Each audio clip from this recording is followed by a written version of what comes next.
And thank you, Laurel, for being with us today. My name is Cindy Nagel. A little introduction, I'm a brown-skinned Hispanic Latina in the prime of my midlife. I have brown shoulder-length hair, and I'm using a white headset today to hear all of you and see all of you. I'm wearing a multicolored blouse. My pronouns are she, her, and or ella, because I love my showing my Latina side. I'm a talent development manager in consumer electronics for Belkin International, and happy to moderate this session with Laurel. Before we get started, quick reminders, chat it away. We love to see an active chat. And if you have questions, there's a Q&A pod that makes it easier for us to see those questions. Laurel will be presenting, and I will be moderating that chat and helping her flag any questions or comments that will come up during the session. So a little bit about Laurel. Laurel is a Senior Director of Learning Experience at SAP Concur. She holds an MS in Education in Learning and Technology from Purdue and a Bachelor's in Education from Eastern Michigan University. Laurel has earned the Master Performance Consultant Certificate through the Association for Talent Development. She has served as the President of the Ann Arbor Association for Talent Development, and she was invited to present at the 2023 and 2022 ATD International Conference and Expo, or ICE, and the 2021 DevLearn Conference. So we're really lucky, and we have a lot of gratitude for your giving us some time, Laurel, today. We appreciate it. So please take it away. Well, thank you so much, Cindy and Luis, and really the entire TLDC community. It's always been a dream of mine to be part of a Women's History Month event, and this is my first one. So here I am. Shout out to my team and my mom. My mom's in the audience today. I think she was able to sneak in, and I wouldn't be here if it wasn't for her. So just awesome, and thank you so much. I'm going to go ahead and share my screen for this presentation. And when I do so, I unfortunately won't be able to see the chat anymore. So Cindy's going to help me keep an eye on the chat. But what I would love is for everyone just to jump in, use that chat functionality, use those comments, and Cindy, interrupt me at any point in time if anyone has any comments, questions there. This QR code here that you'll see on screen should take you straight to my LinkedIn profile. I really invite all of you to connect with me or follow me so we can keep this conversation going after the fact. So let's jump in for what you're here for. The learning leader job is no small feat. I think I know why you're here today, and that's because this job can be a challenging job. And new leaders often struggle with uncertainty, indecision, as they really venture into uncharted territory and they're asked to make high-stake decisions on a daily basis. When you're a learning leader, finding resources and guidance tailored specifically to your needs can be really time-consuming because not very many professional development resources are tailored specifically for you. There's a lot of content out there on leadership in general, on learning in general, but there's not really much out there for learning leaders. And so that was my inspiration for really putting this all together, is to really give you tailored advice in your moment of need. I've also found that learning leaders often lack an internal network of peers, especially if you're the only L&D team in your organization. So with all of this in mind, developing yourself as a new L&D leader can really slip to the bottom of your to-do list. There's a lot of urgent matters that you deal with every single day, such as hiring and competing for your organization's resources. And maybe you're even dealing with your own feelings of inadequacy, especially if you're struggling with these day-to-day tasks of what you thought was going to be your dream job. So I know this because I've been there. And that's, again, why I decided to create this session and really help share some strategies that I found that have made me and my team really successful. So it's my hope that this session empowers you to really thrive in the environment in your first L&D role, whether you currently hold that role or you aspire to hold it soon. So over the next hour or so, we'll discuss several items to help you alleviate these concerns. You'll learn how to position yourself as the ideal candidate for your dream leadership role. You'll make a personalized action plan for that role, and we'll explore how to recruit, select, and retain your L&D talent. You'll have the opportunity to do some personal reflection, and we'll make a lot of use of the chat tool. So if you have any questions before, during, after, don't hold back, and I really invite you to keep this conversation going. So, first up, we're going to explore how to build your personal brand. And personal branding means taking control of your reputation. It's how you stand out from the crowd. And a strong personal brand really opens the door for you to explore different professional opportunities. The key to a strong personal brand is it really must be supported by your network. It's more than how you see yourself, and it's reliant on how others see you. So, a few aspects that make up your personal brand are your core values, your personality traits, your strengths and your skills, and your vision for yourself. So let's actually pause here for our first discussion. Throughout the session, we'll see this discussion symbol a couple times, and this is the cue to really open up those floodgates in that discussion area. The first question I have for you, I want you to think about these 4 prompts here and consider your values, your personality traits, your skills, your strengths. What aspects make up your personal brand, and how do these aspects make you a strong leader? Go ahead and enter your thoughts in the chat. And I'm actually going to stop sharing my screen momentarily so I can see what you're saying here. Yeah, I'll help you monitor. I was going to say for me, and I won't need to put it in the chat, but one of my values is continuous learning. So I've always made it a habit of, no matter what I'm doing, to look at every project after it's done and evaluate how could I improve it.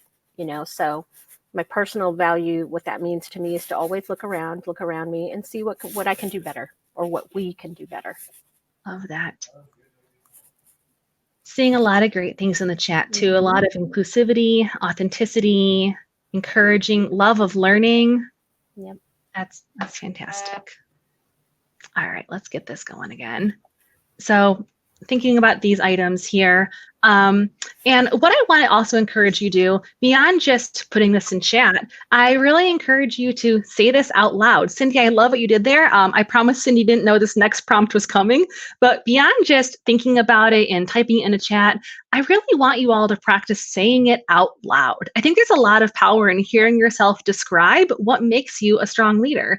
And this will really help you say these things with more confidence and more competence the next time you apply or interview for a leadership role. So I'm going to stop talking for 10 or 15 seconds here and just give you the chance to say it out loud. Whatever you just put in chat, say out loud to yourself.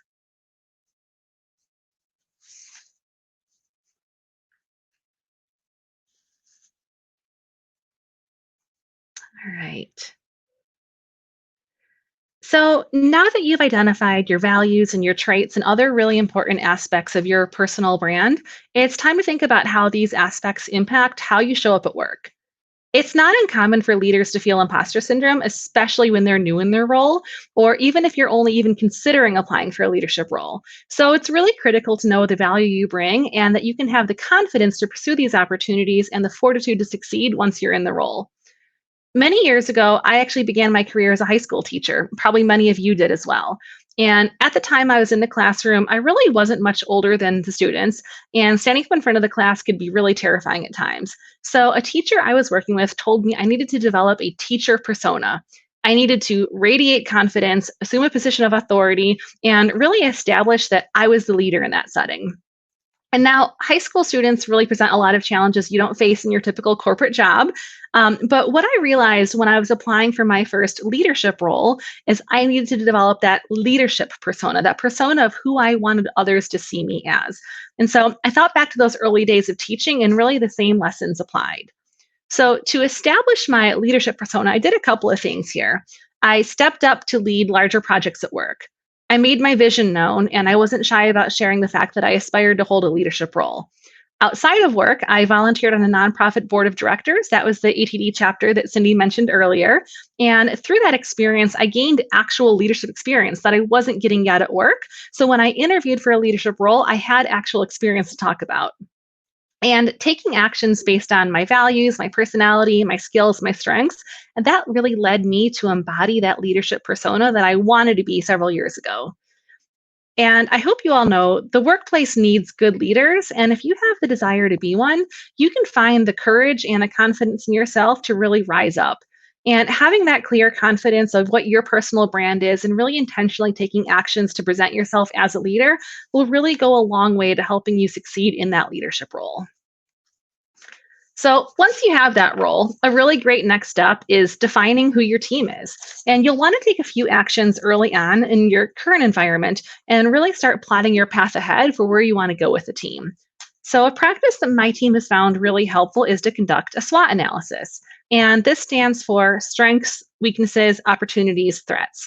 And these conversations typically involve whiteboarding ideas, whether in a four square grid or in four columns, as you really discuss how you relate to each of these areas. Now, you might choose to do this alone by yourself or include members of your team, or even invite in others from across your business if their feedback is valuable to you.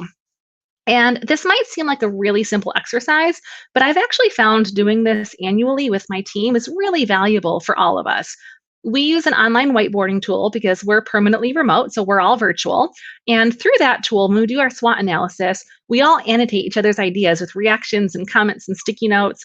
And whatever ideas get the most reactions across the group are clearly the ones the group wants to spend time talking about. So then we'll meet as a team synchronously and talk about all the ideas that came out of this discussion.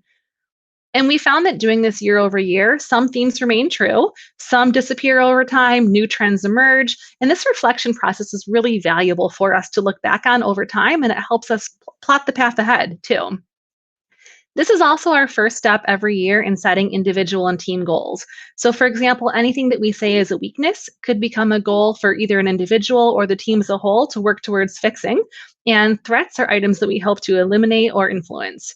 And so this exercise helps us understand our current state. The next exercise really helps us plot the path for where are we going together next as a team. So, a common technique for athletes is to visualize success, visualize your dream performance. For example, in baseball, imagine hitting a home run. And workplace performance doesn't really have to be any different. So, if you imagine what a home run looks like for you in your setting, if you can feel the weight of the bat in your hand, if you can hear the roar of the crowd, you're so much more likely to actually achieve that goal someday. So, every year after we do our SWOT analysis, I ask my team, what do you want to be known for? Or what do we as a team want to be known for next year? One of my previous leaders once asked me this question, and when I considered my answer, I realized this really opened the door to creativity in my mind and really helped me set that vision for myself. So, when I've asked the team this, examples of things that we've wanted to be known for is our expertise in adult learning and our overall creation and innovation, creativity and innovation. And we do this exercise after our SWOT analysis for a couple of reasons. It's a chance for us to build upon our strengths and to really be intentional about seizing opportunities and addressing any weaknesses. Just like the SWOT analysis, this also helps us set individual and team goals, because if there's something we want to be known for, we make a goal to go out there and do it. So, this brings us to a third activity that I really recommend all new learning leaders perform, and that's working with your team to write a mission and a vision statement. Now, these two concepts are often used interchangeably, but they actually mean two different things and serve two different purposes. So, your mission defines the organization's objectives and how it plans to reach them, and your vision is more future focused. It describes your aspirations and where you're going.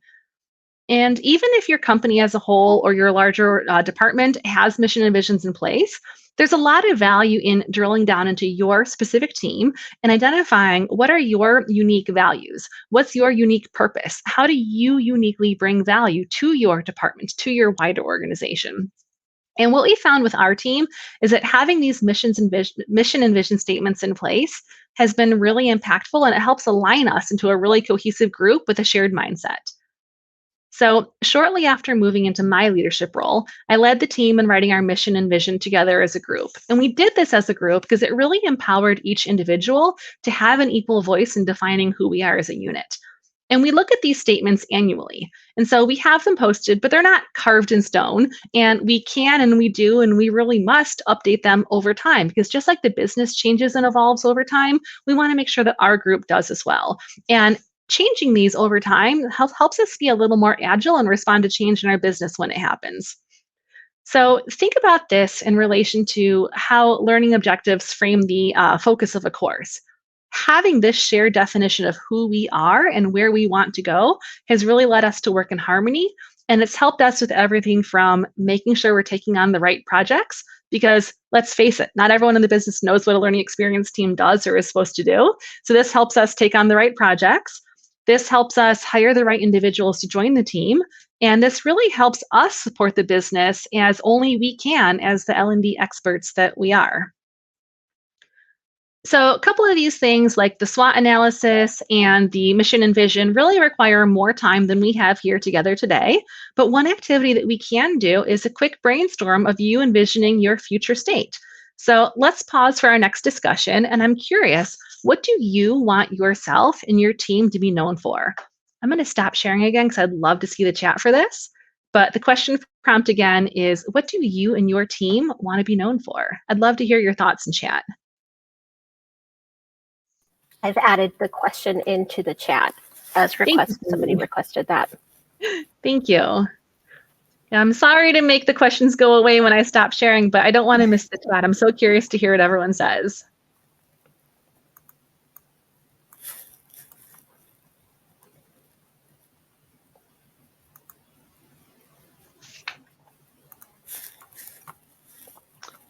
Love this. Allison says, building community, improving employee experience, particularly early experience. Yes, that is such a good focus.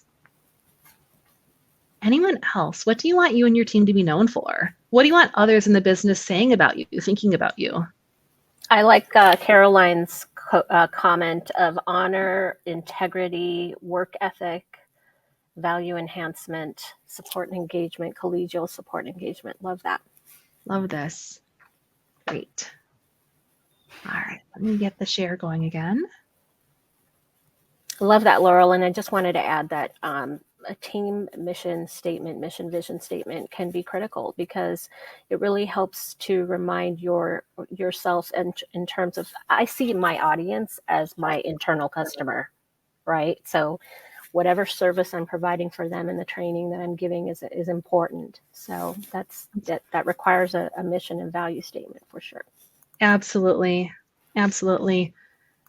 Cool. So once you have those factors in place, once you really know who you are, who your team is, what value you all bring to your organization, one of the next questions you might be tasked with is hiring. And hiring is one of the most critical decisions that any leader can make. And L&D leaders have really unique factors to think about when it comes to hiring. And so when you have vacancies on your team, it's really important to figure out what mix of skills and responsibilities are needed for your team to achieve your goals. So you can begin by reflecting on the reason the position's open in the first place. Is your team growing to meet new demands? Did someone leave for a specific reason? And you can use every new vacancy as a chance to evaluate whether your team's appropriately staffed with the right job descriptions and the right skills that'll help bring your vision into reality. Here on this slide, I've listed roles that often exist in L&D teams. It's not a comprehensive list, it's just a sampling, as well as some roles that partner closely with L&D teams. And depending on your team setting, you might hire for L&D specific roles and responsibilities, as well as some that fall outside that traditional L&D skill set. So I do want to pause here for one more discussion and ask yourself, what skill gaps currently exist on your team? Or what new skills would you like to introduce? If you were hiring today, how would you fill that role? I'll leave this question up, but I'd love to hear from Cindy or any others. What's happening in the chat? What new skills would you like to add to your team?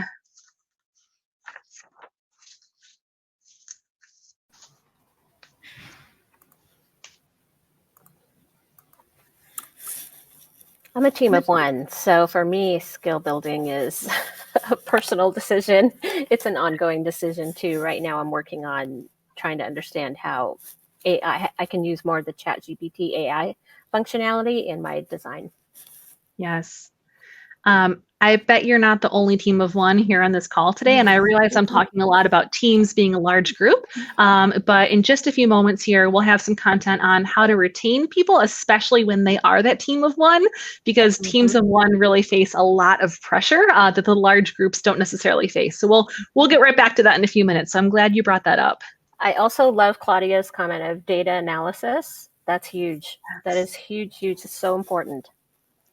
I'll put in another plug for another woman in L&D, actually, Kristen Torrance, and that's Kristen with two I's, Kristin. She just released an ATD TD at Work guide today, all about data and learning. So hot off the presses, just came out today. So I definitely recommend Googling her and checking her out. All right, let's hop on to recruiting, and then we can get to that team of one conversation in a few minutes here as well. So hiring. One of my leaders once told me, hiring poorly is one of the worst mistakes you can make as a manager. And those words really stuck with me, and they're top of mind every time I hire. So before posting a job opening, think about your team's current state. Think about everything you learned in your SWOT analysis, everything you're trying to accomplish with your mission and vision, and really think critically about what responsibilities and what roles will help your team work towards those goals you've set for yourself.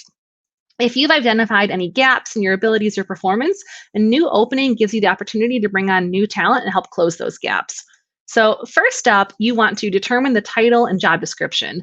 And this might sound really obvious, but I really recommend putting some thought into this. So, for example, many L&D roles require really high attention to detail.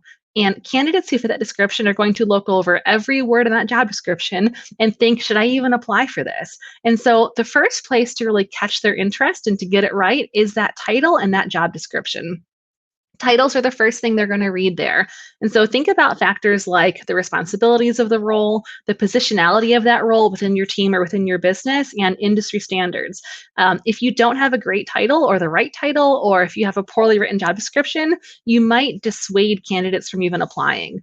I really recommend writing the job description yourself and not just using something you found online or using some blanket thing that HR gave you. Hopefully, your HR lets you write your own job descriptions. And that way, you can really craft the role and craft the job description to be accurate and representative in what you need it to be to help your team achieve that vision. If you're working with a recruiter, it's also critically important that you and that recruiter are on the same page about what you're looking for in your hiring experience. Talk to your recruiter about what their experience is recruiting for similar L&D roles before. I've worked with recruiters who are my candidate's primary point of contact, and they've never hired somebody to work in L&D before. So I find myself having to do a little bit of education with my corporate recruiters to really make sure they know what I'm looking for so they can accurately screen and select and interview and recommend candidates based on what I know is going to be successful on my team. Keep in mind the recruiter is often your candidate's primary point of contact. If you have a recruiter, the candidate might have to work through them to get to you. So it's very important your recruiter understands what you're looking for, how to speak about the role, and how to answer candidates' questions about the role as well. When you do talk to the candidate, make sure you show your passion. We're all very passionate people. I see a lot of great ideas coming through the chat. So show that passion to people that you interview and share your team's mission and vision. Let them know where your current state of your team is and where you're hoping to go. This will help them decide if this is a good opportunity for them to pursue. And also, your passion shining through will really help them figure out if this is a great place for them to be or not. If you're hiring for an instructional designer, I highly recommend asking them to submit portfolios of work samples along with their resumes and their total application package. This gives you really tangible artifacts to look at to really assess if their quality of work and work samples are what you're looking for your team. And it can also help you make decisions about who to interview and ultimately who to hire. If you are going to be including portfolios as part of your selection process, make sure you make that clear right in the job posting so that everyone knows to make sure they have that included when they apply. Following that, if you do require portfolios, don't ask them to do any other homework throughout the interview process. Let their portfolios speak for themselves. Anyone who's ever built a portfolio knows it's agonizing. It's a lot of work to put that together. So you shouldn't really need additional homework assignments throughout the interview process. Their portfolios probably can stand for themselves. And the last piece I recommend in recruiting is include your current team members in the process. And this is really a win-win for everyone. It lets candidates get an idea of who their potential teammates are. Your current team members will really appreciate having a voice in the hiring process of who you bring on to join the team. And it really gives you a lot of opinions to draw from as you're helping make your decisions about who to pursue and who to ultimately hire. So what I want you to think about as you go through the hiring experience as a leader is being intentional about recruiting a team with a really wide range of skills and experiences and different backgrounds and different passions. If your team has diversity of thought, you'll have the strength and innovation to really evolve and change as your business evolves and change, and it'll make you overall so much of a stronger unit as a whole. For this slide right here, I didn't plan a formal discussion question because if you're not currently hiring, this might not be really relevant to you at this time. But I do want to pause. Cindy, are there any kind of questions, comments coming through chat you want to stop and call out here at this point in time about around recruiting? I have not seen any new questions in the chat around that. All right. Well, that felt like the requisite 7 seconds or so to give folks time to enter a comment. If one comes up, just go ahead and drop it in. I promise we'll get to it. I can give just kind of a personal anecdote. Please do. Before I took my current role, I'm the talent development manager here at Belkin. The role was listed as talent demand or manager of learning and DEI. So when I looked at the job description, so this role did not exist before running the talent department here. Neither did the DEI role. When I interviewed for it, it was very specific and told my future boss, that's 2 people, at least. DEI deserves its own role. They took my advice, and we were able to hire a senior community manager for DEI, who also happens to be a psychologist. So today we have a thriving DEI, element to our people team. He's also an in-house doctor for us. So when we're doing lots around health and wellness and all of that has been amazing, as well as learning. Thank you for sharing that. And I'm so glad they listened to you and hired that second person because you're absolutely right there. I actually have a similar story just around the impact of using the wrong job title. And so I once heard about an L&D manager who was a little new to working in L&D. They'd come from a different part of the business, but they are tasked with leading an L&D team. And they were hiring for what is really an instructional design role, but they used the title content developer. And I kept hearing time and time again, we're not getting the right candidates apply. We're a tech company and everyone keeps applying just because they want to work at a tech company. We keep getting software developers applying for this role. And lo and behold, they're using the title content developer. And they were looking for L&D content to be made, but it wasn't clear from the title, especially since they were a tech company. And once the right title instructional designer was used, they got the right candidates. And so like going back to that core fundamentals of having the right title, having the right job description, I mean, that's the first point of entry for any candidate. So you really got to get those 2 steps right. And to Cindy's point, think about how big is this job? Is this one job or 2 people's job? Because Cindy, in your example, if one person got hired into that role, they might not stick around real long because that really should have been 2 people's jobs. And so that actually is a great segue to our last topic here. How do you retain your L&D talent? Once you have that dream team, how do you keep them around? How do you keep them engaged? We all know turnover comes at a really high cost, whether it's loss of productivity, loss of morale. When great people leave, there's a really high cost to that turnover. So creating and sustaining an environment where members of your team feel supported, engaged, and they have opportunities will benefit both their performance and their retention overall. So here's a few tactics to consider when you want to retain members of your L&D team. First up, role clarity. So the same attention you gave the job descriptions when you hired, really give that same attention to their work once they're on the job. Simply put, every person joined your team for a reason, and they had expectations about the work that they would be doing in that role. So give them the opportunity to do the work you hired them for and to use the skills and use the knowledge that you hired them for. You also want to make sure that you're protecting them from inappropriate scope creep, especially if people leave the team or leave the organization.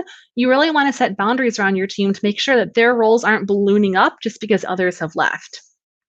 Also, establishing role clarity between your team and any other partner teams who work closely to you really goes a long way in helping with everyone's job satisfaction. And here's where we get to that L&D team of one phenomenon that we spoke about a few minutes ago.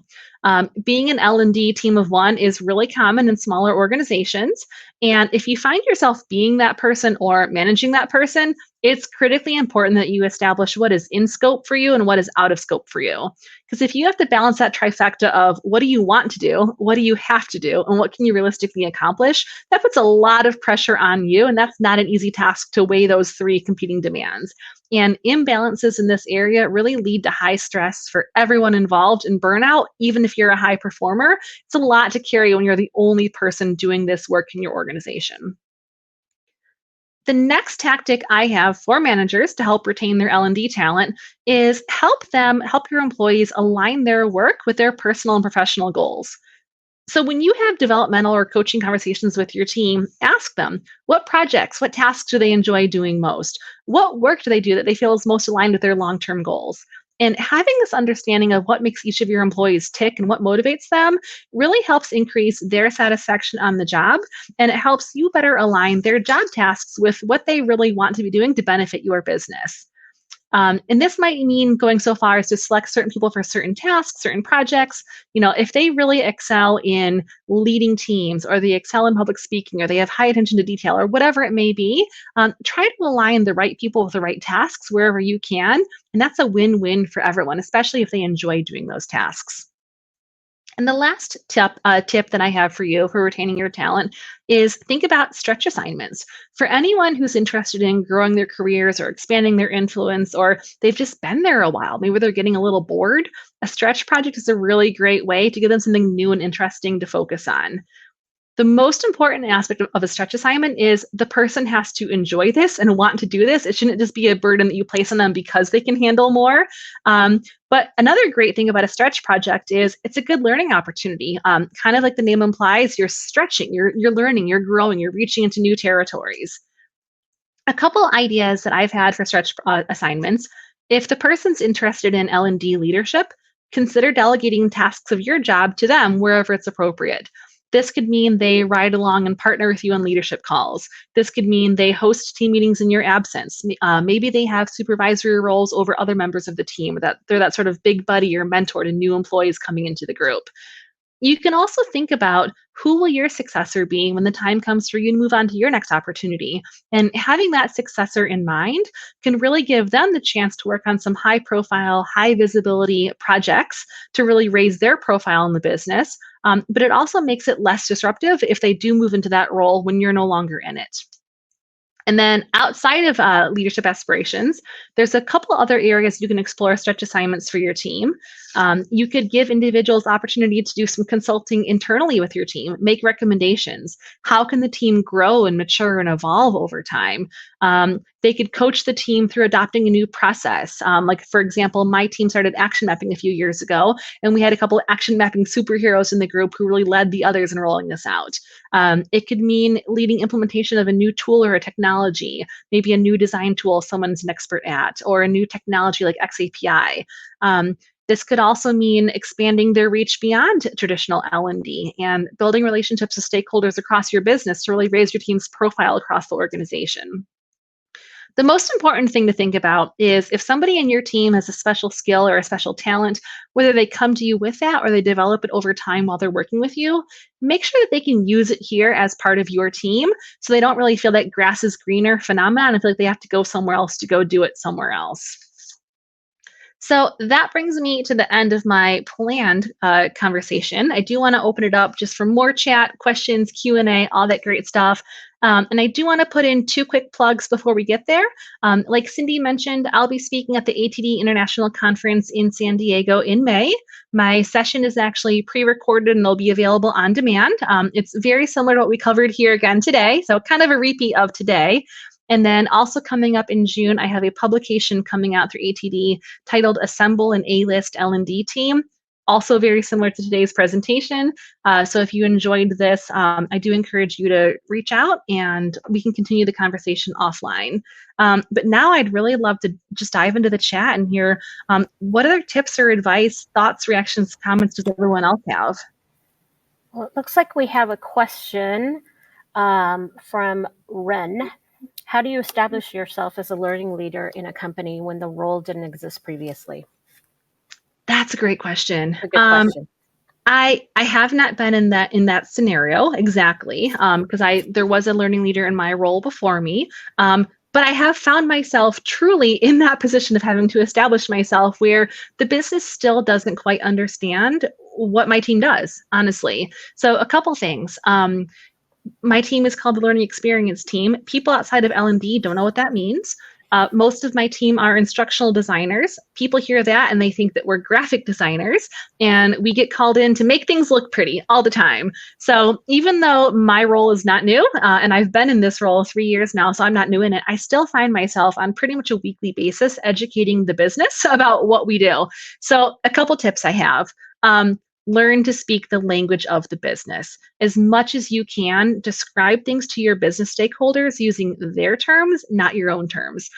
No one outside of L&D knows what a learning objective is, but everyone knows what a business goal is. So when you kick off a project, ask them, what business goal are you trying to impact here? And you can derive a learning objective from that. But if you ask them what the learning objective is, you're just going to get blank stares. You're going to get blinks. They don't know how to describe that. You might hear a lot of understand, which we all know is everyone's least favorite word in L&D. And so really, as much as you can, learn to describe the way your team operates using the terms of the business so they can better understand what you do. Um, Another thing that's really been transformative to my team is action mapping. If you're not familiar with action mapping, I give you permission to go Google this right now, even while I'm talking. So, action mapping with Kathy Moore, Kathy with a C, Moore, Moore. If you just Google that, you'll find a blog that she wrote, really short and sweet. You can read it in about 10 minutes, but she also has a whole entire book called Map It. And this process has transformed my team. What this is you take a business goal ultimately you want to work towards, and then you go 3 steps backwards. What behaviors on the job lead to that goal? How can you practice those behaviors in training? What is the minimal information that the people need to know so they can do those behaviors in practice and training to ultimately lead to that business goal in real life? And once my team started action mapping with our business stakeholders, they responded incredibly well. People call us back time and time again organically and say, hey, that was so beneficial. Will you do that mapping thing again with us? And it's really helped make us like a hot commodity, and like people really want us to go and consult with them because action mapping is so impactful. So that's my number one tip, is really speak the language of the business, and wherever you can, work in action mapping. Yeah, I love action mapping, and I was just going to say I put a link to one of the blogs about it in the chat. Thank you. Kathy Moore does workshops around that too, and she also, if you don't have time for a workshop and you're a part of a team, you can just buy a toolkit that kind of walks you through it as well. So, and they're all pretty reasonable. Yeah. The other thing I'll say around action mapping, whenever you see it, and particularly in Kathy Moore's blogs, it's always this sort of very open, artsy, creative, like mind mappy thing. And that's great, but that doesn't work with every single business stakeholder. One of the instructional designers on my team has had a lot of success actually doing action mapping in an Excel spreadsheet. And so I think with the whole left brain, right brain dichotomy, my team works primarily in sales enablement, and we work a lot with like sales strategy and sales leaders. They love their numbers. They love their Excel spreadsheets. When we do that mind map of action mapping, it kind of turns them off a little bit.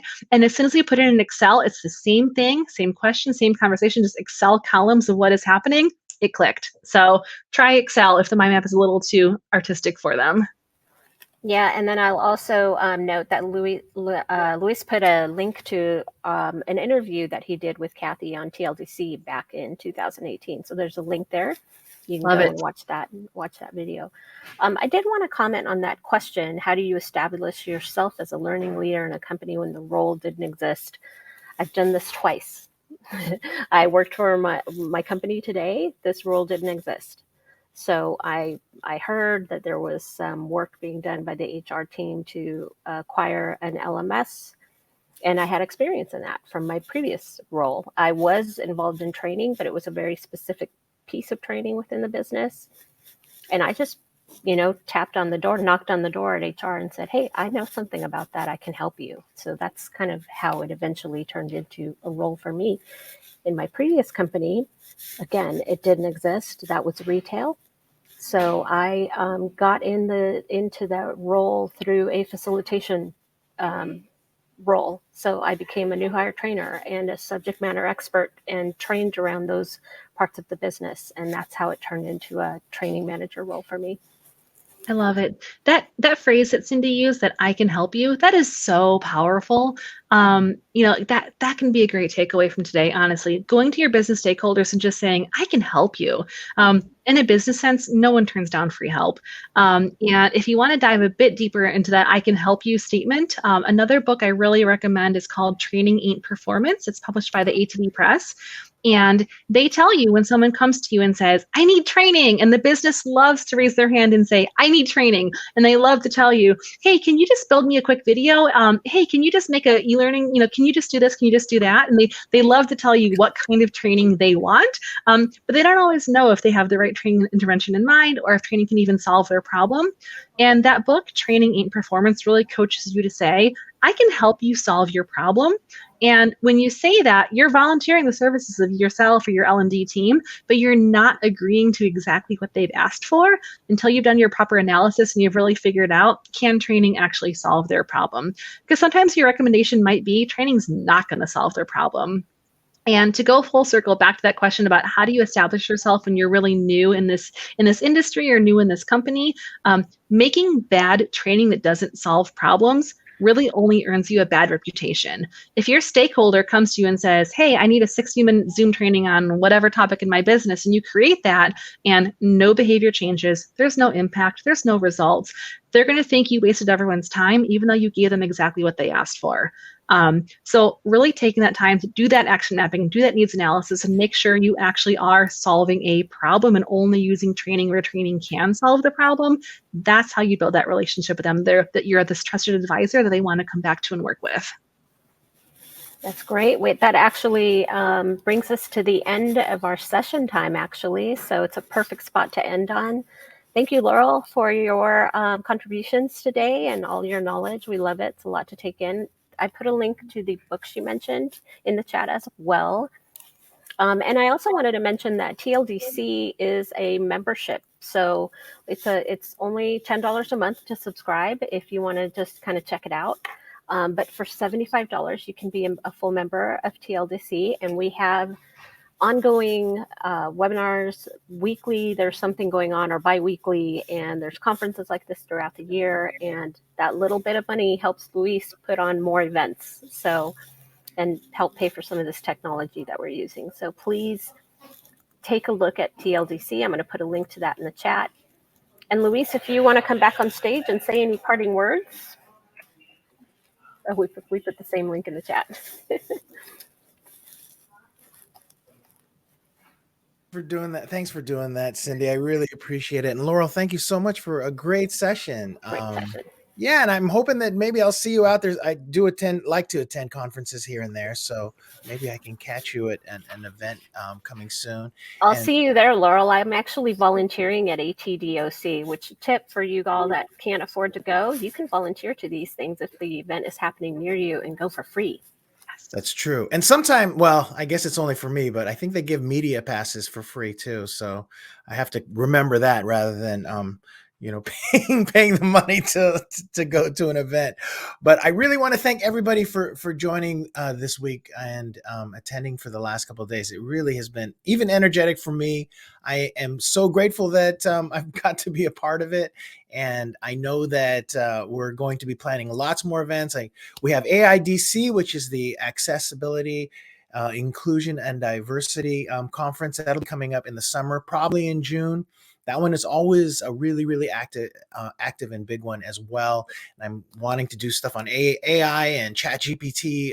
That is really, really big in my world right now. So I'm coming up with lots of ideas for conferences. And if you have ideas for topics or events or anything that you'd like to discuss within the community, reach out to me. I'm always open to just being able to share this platform, because that is what I think is the core of this community, is really being able to share with each other the knowledge we have and just lift each other up. And so with that, I am going to go ahead and just close everything out. Laurel and Cindy, thanks again. And everybody have a great weekend. And we'll see you all soon. Thank you all so much. Bye, everyone.